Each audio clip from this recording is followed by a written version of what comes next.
오늘은 무엇을 기준으로 살아가고 있습니까? 라는 제목으로 함께 말씀을 나누고자 합니다. 자, 기준이라는 것은 우리가 무엇을 인식하고 또 분별하고 또 판단하는데 필수적인 역할을 하는 것이 바로 기준입니다. 어떤 기준을 두고 우리가 삶을 살아가느냐에 따라서 우리의 인생의 결과가 달라질 수 있기 때문에 우리는 기준을 잘 세우고 살아가야 됩니다. 성경은 이 세상에 존재하는 또 존재했던 그리고 앞으로도 존재할 어떤 책보다도 위대한 책이 바로 성경입니다. 그러나 대부분의 사람들에게 심지어 우리 성도들에게도 가장 덜 읽히는 책 중에 하나가 바로 이 성경입니다. 이렇게 이야기하실 수도 있어요. 성경은 고리타분하게 느껴지는데 어떻게 그것 안에서 진리를 발견할 수 있어요? 라고 말할 수 있습니다. 이해하기 어렵고 받아들이기 어렵다라고 느낄 수 있어요. 그런데 성경을 읽으면서 그렇게 느껴지더라도 포기하지 마시기 바랍니다. 우리가 시간을 들여서 성경을 계속해서 읽기 시작할 때 숨겨진 하나님의 깊은 뜻을 하나씩 발견할 수 있게 될 것입니다. 지블로 목사님이 회심 이후에 처음 3년 동안은 하나님 말씀 읽는 것이 굉장히 소홀히 했다고 그래요. 그런데 어느 날 마음에 감동이 오는 거죠. 성경을 내가 읽기 시작해야 되겠다. 조지블로 목사님 고백하기로는 성경을 열심히 읽고 난 이후에 하나님의 복이 나에게 임하기 시작했다. 고백을 하면서 성경을 100번 이상 읽었는데 읽을 때마다 항상 하나님 주시는 더 큰 기쁨을 누릴 수 있었다라고 말했어요. 여러분, 날이 갈수록 교회가 세상에 영향력을 끼치지 못하는 이유는 무엇일까요? 그것은 하나님의 말씀의 권위가 우리의 믿음의 사람들 사이에서도 사라져가고 있기 때문입니다. 영원히 변하지 않는 도덕적인 절대성이 존재한다고 생각하세요? 아니면 도덕적인 진리가 상황에 따라서 변하는 상대적인 것이다 라고 생각하세요? 쉽게 설명을 드리자면 이런 거예요. 성경에 죄라고 기록되어져 있는 것들이 있죠. 거짓말이라든지 도둑질이라든지 살인이라든지 낙태라든지 증오, 동성애 이런 것들이 성경에 기록되어져 있는 도덕적인 진리인데 이것은 시간이 지나도 변하지 않는 죄다라고 인식하십니까? 아니면 세상에 많은 사람들이 성경에 기록되어져 있는 이 죄라고 하더라도 많은 사람들이 이거 죄가 아니야 라고 이야기하면 그것을 해도 괜찮다고, 그것이 죄가 아니라고 생각하십니까? 성경에 기록되어져 있는 죄는 시간이 지나도 변하지 않는 죄다. 아니면 세상에서 좀 이제 인식들이 변하고 세상의 가치관이 변하니까 성경에서 죄라고 말하고 있어도 우리는 지금 이 시대를 살아가고 있으니까 죄가 아니야. 그냥 해도 괜찮고 동성애 하는 사람 그냥 우리가 받아들여도 괜찮고 이해해주고 그렇게 생각하십니까?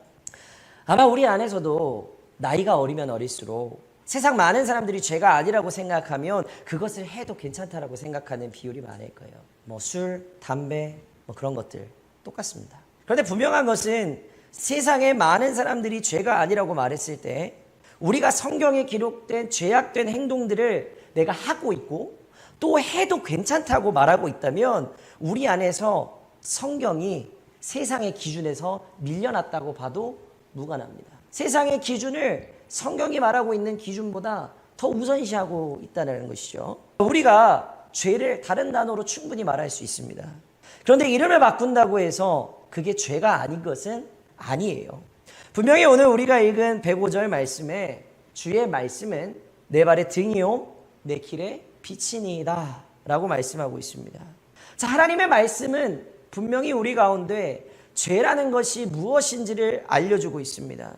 하나님의 말씀은 우리가 살아가고 있는 삶에 대해서 올바른 결정을 내리는 데 도움을 주고 우리를 창조하신 하나님과 우리를 구원하신 예수 그리스도를 기쁘시게 하는 삶의 방법이 무엇인지를 분명하게 성경 말씀을 통해서 우리는 발견할 수 있게 됩니다.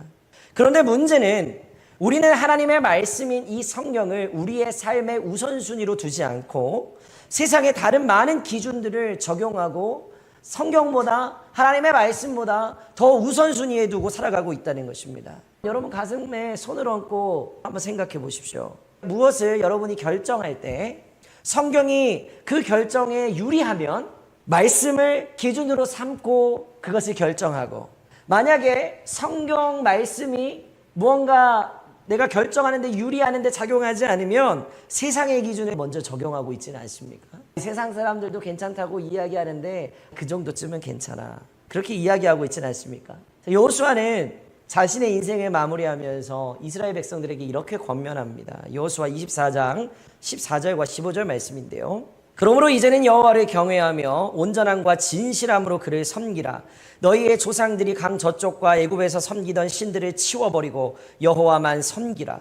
만일 여호와를 섬기는 것이 너희에게 좋지 않게 보이거든 너희 조상들이 강 저쪽에서 섬기던 신들이든지 또는 너희가 거주하는 땅에 있는 아모리 족속의 신들이든지 너희가 섬길 자를 오늘 택하라. 오직 나와 내 집은 여호와를 섬기겠노라 라고 말했습니다. 오늘 택하라는 것입니다. 지금 택하라는 것입니다. 오늘 우리에게 결정해야 할 세 가지의 기준이 있습니다. 오늘 이 세 가지 기준 중에서 무엇을 택할지를 한번 잘 생각해 보시기를 바랍니다. 그런데 이 기준은 이전에도 있었고 지금도 있고 앞으로도 계속해서 있을 기준들입니다. 매일 우리는 이 기준들 안에서 선택해야 하는 그 씨름을 해야 됩니다. 그러나 하나님의 말씀에 대해서 더 많이 듣고 더 많이 읽고 더 많이 깨달으면 깨달을수록 우리가 어떤 기준을 선택해야 할지 더 쉬워지게 된다는 것은 분명합니다. 우리의 삶에 주어진 세 가지의 선택 기준 중에 첫 번째 기준은 바로 대중의 기준입니다. 대중의 기준은 조금 전에 말했듯이 모두가 그렇게 생각하는 것이기 때문에 하고 싶은 일을 하는 것이 뭐가 문제가 되느냐, 괜찮다라고 말하는 것입니다. 원하는 것을 얻고 보고 싶은 것을 보고 하고 싶은 일을 하라라고 대중의 기준은 말합니다. 신앙을 가지면서도 왜 이 세상에 살아가고 있는 다른 세상 사람들과 왜 달라야 되느냐라고 우리에게 되묻는 기준이기도 합니다. 세상의 기준을 우리는 많은 미디어를 통해서 아무렇지도 않게 습득하고 있습니다. 표면적으로는 괜찮아 보이는 TV 프로그램들과 유튜브의 영상들을 통해서 우리와 우리 자녀들에게 많은 영향을 끼치고 있는 거예요. 보이지 않게. 충분히 많은 사람들이 괜찮다고 말하면서 죄가 될 것도 없다라고 교묘하게 우리 가운데 가르치고 있습니다. 대중의 기준은 성도들에게 그냥 세상의 흐름을 따라가라 라고 요구합니다. 관용과 포용을 이야기합니다. 우리 신앙 안에서도 관용과 포용이 있습니다. 무조건 배척하지는 않아요. 그런데 그런 관용과 포용을 너무 넓게 해석하고 이야기하면서 다 함께 잘 지는 것도 괜찮아 라고 이야기합니다. 그러면서 너무 많이 생각하지 말고 그냥 마음이 가는 대로 그냥 해라고 요구하는 것이 대중의 기준입니다. 그리고 더 나아가서 뭐라고 이야기하냐면요, 내가 신앙생활하는 것이 다른 사람들과 잘 지내는데 방해가 되지 않아야 한다라고 말하면서 많은 사람들이 하는 대로 하라고 요구합니다. 술 권하니까 같이 어울리려면 술 해야 되고, 주일날 아무렇지 않게 예배에 빠지고 다른 사람들과 어울려야 되고, 대중의 기준인 것이죠. 두 번째는요, 감정의 기준이에요. 어떤 기준보다도 사실은 더 강력하게 우리의 삶을 움직이는 기준이 바로 이 감정의 기준입니다. 이 기준은 이렇게 말하도록 만듭니다. 오늘 아침에 교회 가려고 했는데 오늘 별로 기분이 내키지 않아서 안 갔어요. 우리가 말하는 것을 지켜보면요, 서로의 대화 가운데 우리는 느낌에 대한 말을 굉장히 많이 하고 듣고 있습니다. 이야기를 할 때 감정에 대해서 너무 많은 이야기를 한다는 거예요. 다윗 왕이 전쟁에 나가야 할 때 집에 머물게 된 이유는 무엇일까요? 감정 때문이었습니다.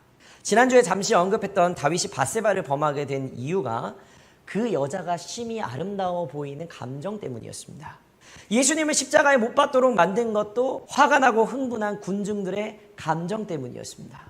감정에 따라서 살아가는 것은 우리가 경건함을 유지하면서 살아가는데 굉장한 장애물이 됩니다. 감정에 따라 살도록 만드는 것은 사단의 교묘한 전략입니다. 하나님의 명령을 따를 수 없다고 생각하게 하거나 믿음으로 살아가는 것을 우선순위에 두지 못하도록 급작스러운 일들을 생기게 만들어서 우리를 조급하게 만든다거나 하는 그런 것들입니다. 우리가 하나님의 말씀에 순종하기 위해서는 매일 선택해야 됩니다. 사실 우리의 감정은 그닥 신앙 안에서 중요하지 않습니다. 중요한 것은 뭐냐면 하나님의 말씀을 따르는 것이거든요. 하나님의 말씀을 따르기로 작정하면 우리의 감정은 변하게 되어 있습니다. 슬픔이 변하여 기쁨이 된다고 분명히 이야기했거든요. 하나님의 말씀을 따르기 작정하면 우리의 감정은 중요하지 않아요. 분명히 변하게 되어 있습니다. 우리의 감정의 기준이 아닌 성경에 따라 살기로 우리는 다시 한번 결단해야 될 줄로 믿습니다. 자, 세 번째는 하나님 말씀의 기준인 거예요. 디모데후서 3장 16절과 17절에 이렇게 기록하고 있습니다. 모든 성경은 하나님의 감동으로 된 것으로 교훈과 책망과 바르게 함과 의로 교육하기에 유익하니 이는 하나님의 사람으로 온전하게 하며 모든 선한 일을 행할 능력을 갖추게 하려 함이라. 자, 성경은 성령의 인도하심에 따라서 하나님이 사람에게 주셨습니다. 하나님은 거룩한 사람들이 하나님의 말씀을 쓸 수 있도록 하신 거예요. 하나님의 말씀은 적어도 우리가 무엇을 선택하고 기준을 삼기에 네 가지의 유익함이 있음을 이 말씀을 통해서 발견하게 됩니다. 먼저는 가르침이라는 거예요. 성경은 우리를 가르치기 위해서 주어졌습니다. 우리에게 무엇이 좋고 옳은지, 무엇이 잘못되고 악한지를 우리 가운데 가르쳐 줍니다. 예수 그리스도를 통해 하나님과 어떻게 올바른 관계를 맺어갈 수 있는지를 가르칩니다. 하나님이 우리를 얼마나 사랑하셨고 또 우리를 위해서 생명을 어떻게 주셨는지를 가르치고 있습니다. 믿음은 영생, 곧 천국이나 불신은 멸망, 곧 지옥임을 가르쳐 줍니다. 성경은 바로 하나님이 누구신지, 진정한 교회는 무엇인지, 우리의 삶의 목적이 무엇인지를 가르친다는 것이죠. 두 번째는 책망입니다. 성경은 우리의 삶에서 무엇이 잘못되었는지를 지적해 줍니다. 성경을 통해서 하나님이 우리를 어떻게 보시는지를 발견할 수 있게 되는 것이죠. 사람들이 성경을 거부하는 이유, 우리가 성경 읽기를 안 하는 이유, 이해가 안 돼서가 아닙니다. 우리가 읽기만 하면 우리 안에 계신 성령이 감동을 주셔서 깨닫게 하시거든요. 그런데 사단이, 악한 영이 우리의 마음 가운데서 거부하는 거예요. 왜 거부할까요? 죄가 깨달아지기 때문이에요. 성경을 읽으면 죄가 깨달아지는 거예요.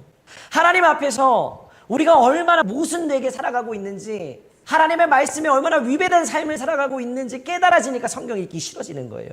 분명한 것은 우리의 삶에 무엇이 하나님 앞에서 잘못되었는지를 성경은 명확하게 지적하고 책망하고 가르쳐 준다는 것입니다. 자, 세 번째는요, 바르게 함입니다. 성경의 기능은 책망으로 끝나지 않습니다. 우리의 잘못을 깨닫게 함과 동시에 어떻게 바로잡아 살아갈 수 있는지를 하나님의 말씀이 제시해 주는 겁니다. 성경에 도둑질하지 말라고 이야기했다면 그 반대편에서는 동시에 정직하고 성실하게 살아가야 된다라고 말씀하고 있습니다. 성경은 분명히 무엇이 하나님의 백성으로 살아가는 옳은 방법이 되는지를 제시하고 있는 것입니다. 하나님이 믿음의 사람들에게 기대하는 바른 삶이 무엇인지를 성경은 분명하게 알려주고 있습니다. 자, 네 번째는요, 의로 교육함입니다. 여러분, 하나님의 소망은 무엇일까요? 하나님이 우리 가운데 두고 계시는 소망은 무엇일까요? 그것은 우리가 더 많이 예수님을 닮아가는 것입니다. 그럼 여러분의 소망은 무엇입니까? 우리의 소망은 하나님이 기대하시는 것과 같이 예수님을 닮아가는 것이 되어야 됩니다. 구원의 확신을 가지고 예배 자리에 나왔지만 예수님을 더 많이 닮아가고자 하는 마음이 지금 이 시간 여러분 가운데 없다면 어딘가 잘못된 게 있다는 거예요. 우리와 하나님과의 관계를 다시 한번 점검해 봐야 됩니다. 분명히 우리 안에 계셔서 역사하시는 성령께서는 우리가 주님을 더 닮아가기를 원하고 있습니다. 그리고 성령께서는 어떻게 우리가 주님을 더 닮아갈 수 있는지를 깨닫게 하십니다. 성령께서 우리 가운데 하시는 역할이 말씀을 깨닫게 하시는 것이죠. 말씀을 통해서 의로 교육하시는 것입니다. 천성은 바뀌지 않는다고 말하죠. 그러나 성령께서 역사하시면요, 천성도 분명히 변하게 되어 있습니다. 우리가 하나님 말씀을 기준으로 살아가면 우리의 삶은 성숙한 삶으로 반드시 변하게 되어 있습니다. 더 나아가서 우리를 창조하고 구원하신 목적을 이루는 삶을 살아갈 수 있도록 하나님 말씀의 기준이 그렇게 만들어줍니다. 저 여러분 모두는 하나님께서 이 세상 가운데 이루도록 계획하신 목적을 가지고 있습니다. 아직 그 목적을 발견하지 못하셨다거나 아니면 알지만 하지 못하고 있다면 하나님의 말씀의 기준인 성경을 가까이 하면 하나님께서 우리의 삶에 대한 목적을 이룰 수 있도록 말씀이 우리를 인도하여 줄 것입니다. 오늘 하나님이 저와 여러분 한 사람 한 사람을 평가하신다면 우리의 삶은 하나님 앞에서 어떻게 보일까요? 하나님 말씀의 기준으로 우리의 삶이 어떻게 보여질까요? 여러분 삶이 어떻다라고 생각하십니까? 하나님이 지금 여러분을 평가하신다면 어떤 결론에 도달하게 될까요?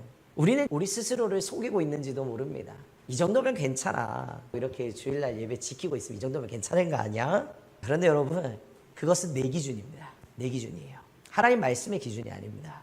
나의 기준, 곧 대중의 기준, 감정의 기준으로 살아가고 있다면 그 삶의 주인은 하나님이 아니라 우리 스스로가 주인된 삶을 살아가고 있다라고 말해도 무방합니다. 우리는 너무 내 기준을 드러냅니다. 그게 바로 대중의 기준이요, 감정의 기준인 것이죠. 그런데 하나님의 기준, 하나님의 입장에서 보았을 때 우리의 삶의 모습이요, 몇 점짜리일까요? 여러분, 하나님 말씀이 없는 곳에서는 결국 죄가 영향력을 발휘합니다. 말씀 중간에 여호수아 말씀을 드렸죠. 여호수아가 자기 인생의 마지막 때에 나와 내 가정이 하나님만을 섬기겠다라고 선언하고 난 이후에 백성들도 스스로 결단합니다. 우리도 오직 여호와 하나님의 말씀에 따르겠다라고 결심했습니다. 그런데 여호수아가 무덤에 묻히자마자 백성들이 하나님과 하나님의 말씀을 버렸습니다. 제가 말씀을 통해서 하나님 말씀의 기준을 전하지만 또 오늘 이 예배가 끝나면 결심이 흐지부지 될 수 있습니다. 선택은 누구의 몫일까요? 여러분의 몫입니다. 분명히 선택해야 됩니다. 세상의 기준이냐, 하나님 말씀의 기준이냐.